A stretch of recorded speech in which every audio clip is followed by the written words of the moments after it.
Welcome back to my channel. It's your girl Chris, and in today's video, I will be doing this makeup look. Do you guys like it?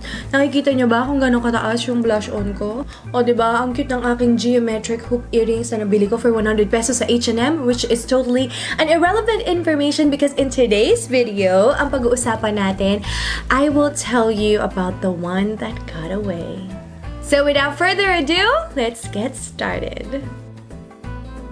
I'm first going to prep and prime my face using this MAC Fix Plus.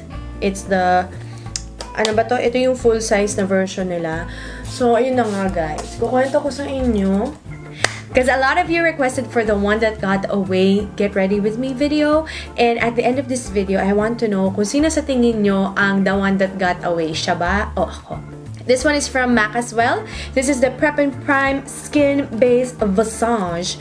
This is my favorite primer as of the moment. Sorry about my phone. Let me just try to...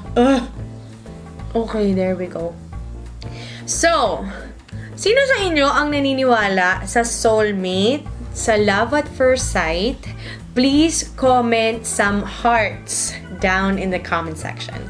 For my foundation, I will be using this LA Girl Pro Coverage HD Longwear Illuminating Foundation. And I'm in the shade nito, Nude Beige. And I will be partnering this foundation with my favorite Bella sponge. It's the softest sponge in the entire world. So, ayun na nga. Nagkakilala kami ni Kuya sa isang congregation. So, binigyan siya ng pagkakataon na magsalita sa harap naming lahat ng mga congregation. Kasama ko sa congregation. Tapos, the first time I saw him, there was this weird feeling. Alam mo yung feeling na as if matagal mo na siyang kakilala, ang gaang-gaang ng loob mo sa kanya. Pero hindi romantic ha.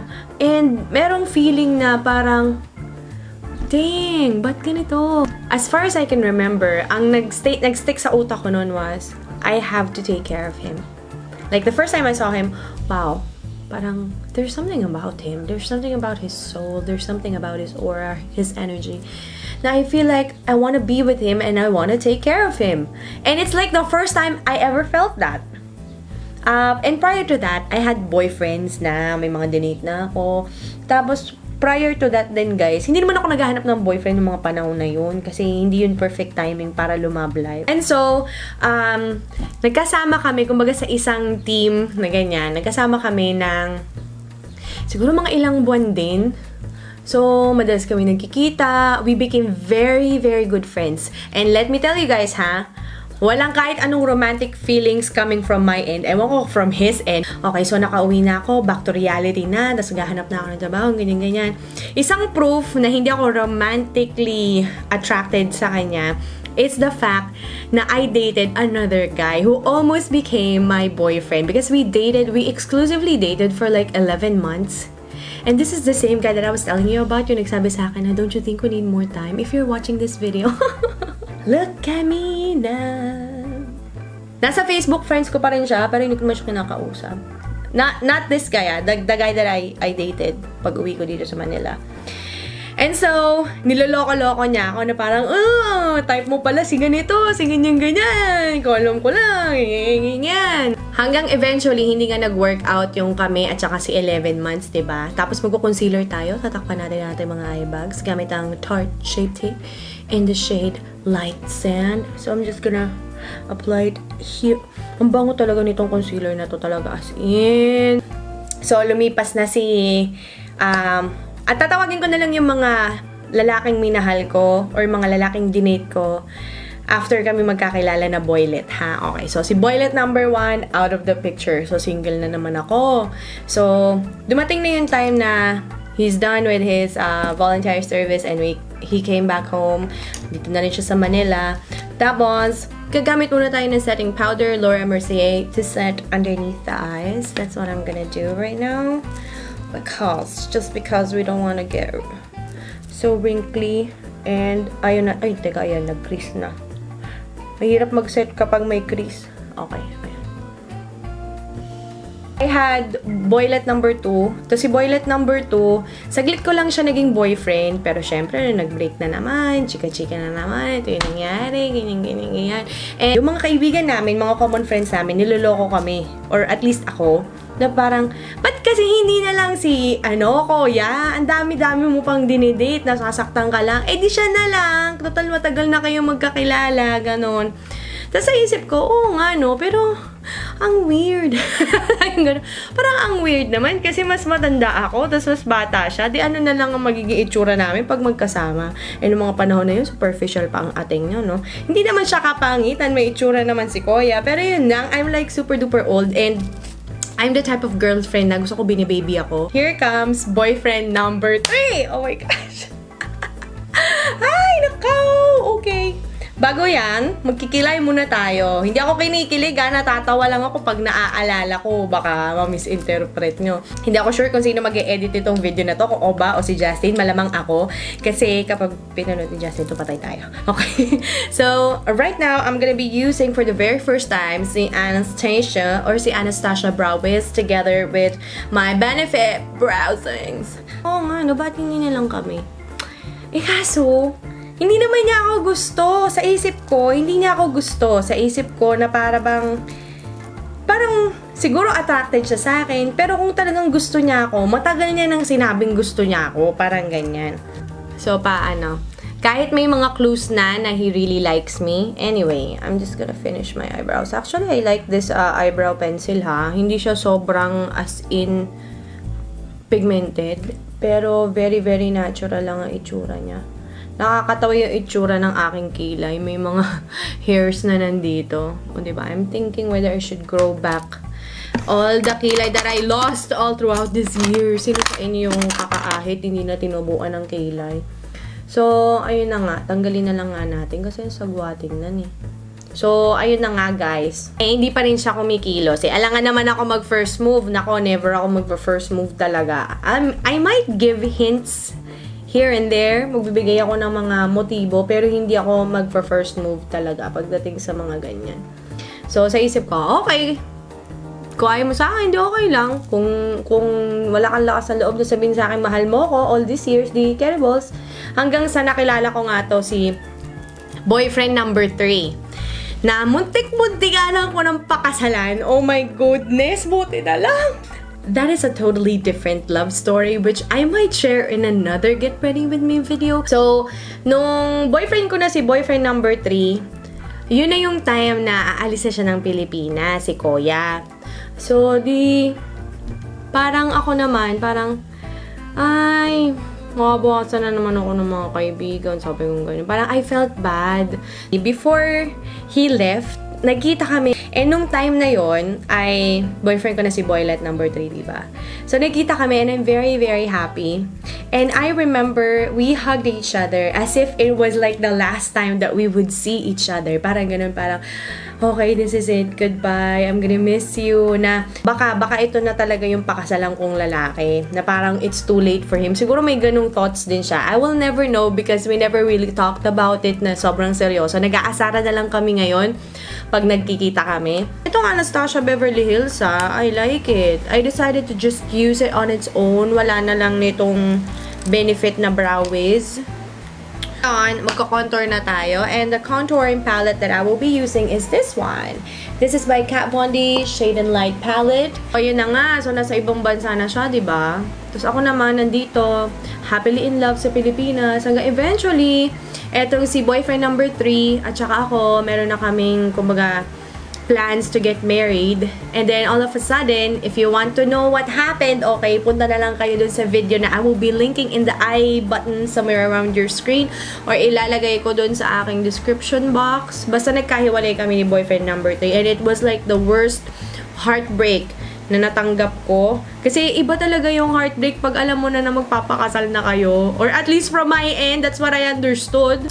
'Di ba? So, as in, sakit na sakit ako. And anong time na to, nagsa-Skype call kami ni Kuya. Kasi sabi ko, talaga umiiyak ako sa kanya. Talaga sabi ko, grabe, ang sakit-sakit, hindi ko na kaya. Mas ang sakit talaga. So, I find comfort sa kanya. Talagang, tsaka minsan nag-e-effort naman talaga siya na kamustahin ako, ganun. So, natutuwa rin naman ako na may mga paganong-ganong paandar siya. So, eventually, I got over kay Kuya, and then, I got over the third boyfriend, yung aking pakakasalan dapat. So, ang nangyari, I started randomly dating other guys. Yung casual dates lang, not really super duper date na naghahanap na ako ng boyfriend. Date lang ako just to, wala lang. For some reason, si Kuya tsaka si ako, parang ang nangyari, may flirting na nagaganap. Tapos naisip ko, teka lang, probably he likes me. Because he does this, he does that. Tapos may mga tinasabi siyang ganito. Yung mga lalaki, mahilig mag ganon, di ba? Paasa. So, tuloy tayo sa kwento ko, guys. Nung time na nagpo-flirt na kami, flirting back and forth, may feelings na parang okay. Yung tingin ko sa kanya, hindi na lang parang baby brother. Parang may something else, may mali siya na, ba't ganon? Tapos, I'm starting to imagine na, parang all these years, dapat kami na lang yung nag-date. At least, hindi pa ako naiyak, hindi pa ako nasaktan, hindi pa ako ganito, ganyan. But anyway, I'm gonna do my eyes using the Jaclyn Hill palette. This is the first time that this palette is gonna show in one of my videos. Siyempre, dumaan din sa isip ko na anak ko, pag kami nagkatuluyan nito, ang sarap ikwento ng love story namin. Kasi diba, who would have thought na kaming dalawa pala para sa isa't isa? So, may mga ganong factor si ako. Basta masaya kami pag magkasama kami, ganun. Masaya kami pag naglalandian kami. Ganyan. O, tapos, ang nangyari, dumating doon sa point na naisip ko, okay, saan to papunta? Kilig ako. Tapos, ano mangyayari? Parang ganon. Iniisipan ko na sa anong direction itong nangyayari sa atin between the two of us. And then, we had a serious talk. Kung ano ba talaga. Parang, bakit hindi mo pa kasi sabihin mahal mo ko? Kung sasabihin mo lang na mahal mo ko, hintayin mo ko, babalik ako ng Pilipinas, mag-iintay talaga ako. So, hanggang sa talagang, ko ba siya, parang, nabigyan ako ng pagkakataon na itanong yung question na, mahal mo ba ako? Tapos, sumagot siya. Sabi niya, oo, mahal kita. Tapos, nung mga panahon na yon, kung ikaw yung nandun sa posisyon na yon, di ba mafe-feel mo na parang, oh my gosh, he loves me! Finally, he said it! After so many years, he admitted na mahal niya ako, na parang ganun yung mararamdaman ko. Dapat! So there you have it, ladies and gentlemen. Medyo tumaas ng konti ang ating blush on. Nasa ilalim siya ng mata ko. I like it. Actually, I like this makeup look. And I'm gonna add a little bit of this highlighting powder dito sa ating cheekbones. Now, let's move on to the lips. Ang gagamitin ko ito mga MAC lipsticks na natanggap ko sa aking PR mail the other day. Anyway, I'm just gonna finish my entire look with my lenses at saka ayusin ko lang ng konti yung buhok ko and I'll finish my story. I'll be right back! Okay, tuloy natin ang kwento. Okay na ba yung hair ko? Ganyan ko na lang, guys. Ayan. Okay. So, bali ang nangyari is, ayun na nga, nagkaaminan na mahal namin ng isa't isa. Pagkatapos, hindi ako masaya nung nalaman ko na mahal niya ako.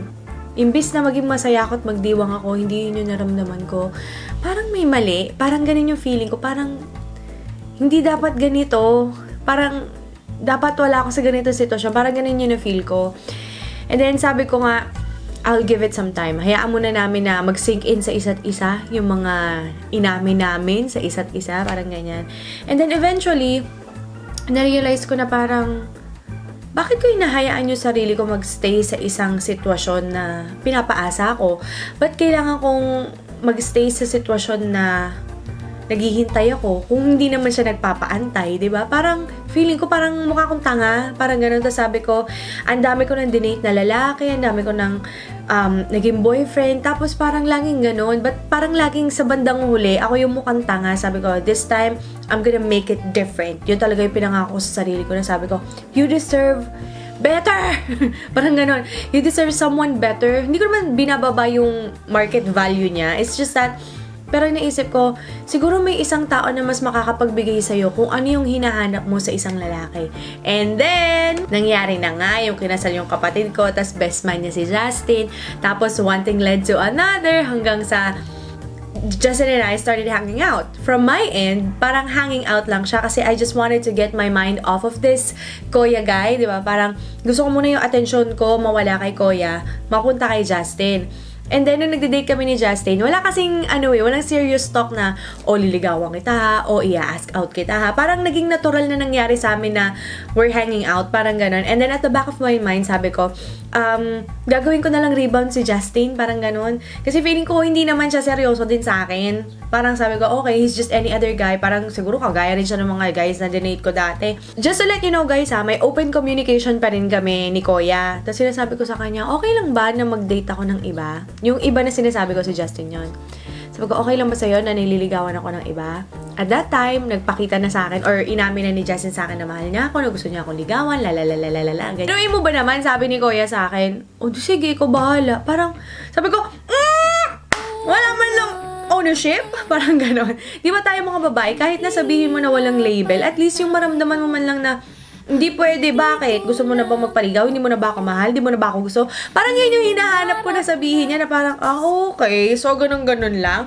Ang bilis-bilis mo akong bitawan. Parang yun yung naramdaman ko. And then sabi ko, okay, kung ayaw mo sa akin, di wag. Parang yun nasa pakaramdam ko. Ako pa naman, hindi ko mahilig na ipilit yung sarili ko sa isang tao. Tapos sabi ko, sige, I'll give Justin a chance. And then, at that point, unti-unti yung communication namin na frequent, nababawasan na. Kasi yung attention ko, na kay Justin na. Tapos mag-hi hello siya sa akin sa chat. Tapos mag-I miss siya. Wala kang pakaila. Parang ganun, bahala ka dyan, di ba? Sabi mo, okay lang na mag-date ako ng iba. Tapos ngayon, mag-I miss you ka sa akin. Parang, anong gusto mong palabas eh? Parang ganun yung nasa isip ko. Yun nga, nung nalaman niya, na-engage ako kay Justin. Pero yung iba ba namang minessage niya ako na parang, ay, nakakainis lang, dinidelete ko kasi sa phone ko kasi nga si Justin medyo nagsasalas binabasa yung mga messages ko. Nakakainis. So, basta yung gist nung sinabi niya is parang hindi ko akalain, parang 5 months ago, mahal natin na isa't isa, tapos ngayon ikakasal ka na. Parang ganun yung gist nung message niya. Ang tanong ko sa kanya, bakit? Di ba pumayag na ligawan ako? Sabi ko, bakit? Sinabi mo ba na magantay ako? Di ba tinanong kita kung mag-iintay ako? Ano sabi mo? Parang ganun ko siya. Tapos, ayun, eventually, I married Justin and I'm happily married, by the way, ha. That's the reason why I'm telling you this story. Is just to share with you guys my thoughts about yung soulmate, about love, ganyan. Talagang ang naging love story kasi namin ni Justin. Kasi nga nasanay na ako na pinipili ko talaga yung mahal ko eh. Tapos palaging ang end story nun is nasasaktan ako. Sabi ko, okay, this one time, pipiliin ko yung mas mahal ako. And sa mata ng iba or sa mata ng mga nakarinig nito love story namin, medyo parang naaawa sila kay Justin kasi hindi ko daw masyadong mahal si Justin kasi nga parang mas pinili ko lang siya kasi mas mahal niya ako. Tapos minsan si Justin, nagtatampo rin siya pag sinasabi ko na pinili kita kasi mas mahal mo ko. Hindi nila naintindihan or hindi niya naintindihan na para bang pinili kita kasi you're the right choice for me. Pinili kita kasi alam ko na ikaw yung makakapagsukli sa pagmamahal na hindi masuklian itong mga siraulo lalaki na dinate ko at minahal ko. Sa perspective ko, lahat ng plano ko at that time, bago ko ma-meet si Justin or during the time that we were dating, talagang wala sa isip ko na pakasalan siya. Kasi ayoko na nga magpakasal. Lagi na lang kasi ako nasasaktan. Parang ganon. Pero hindi ko alam, may mga mangilan-ngilan pa pala natitira sa mundong ibabaw na matitinong lalaki. And sobrang swerte ko. Minsan nga hindi ko alam kung ano bang ginawa ko. Bakit ako deserve sa ganitong klase ng relationship. Although our relationship is not perfect, it's far from perfect. But our relationship is something na I never thought I could have, na I never thought I deserve. Parang ganun. So, ayun lang. Anyway, so, kayo naman ang tatanungin ko, guys. Sa tingin nyo, sa storya na shinare ko sa inyo, sino ang the one that got away? Siya ba? O ako? Please leave your thoughts down in the comment section. I would like to hear from you guys. And let me know kung may mga ganito rin ba kayong similar na stories. Kwento nyo sa baba because I love reading your comments. And of course, make sure that you subscribe to my channel para every time I upload Get Ready With Me videos, you will be notified. And let me know if you like this kind of makeup na talagang andito sa taas yung blush on. Do you want me to feature more high-end products or do you want me to feature more local products? Let me know by suggesting it down in the comment section. And of course, I'll see you on the next video. Bye, guys!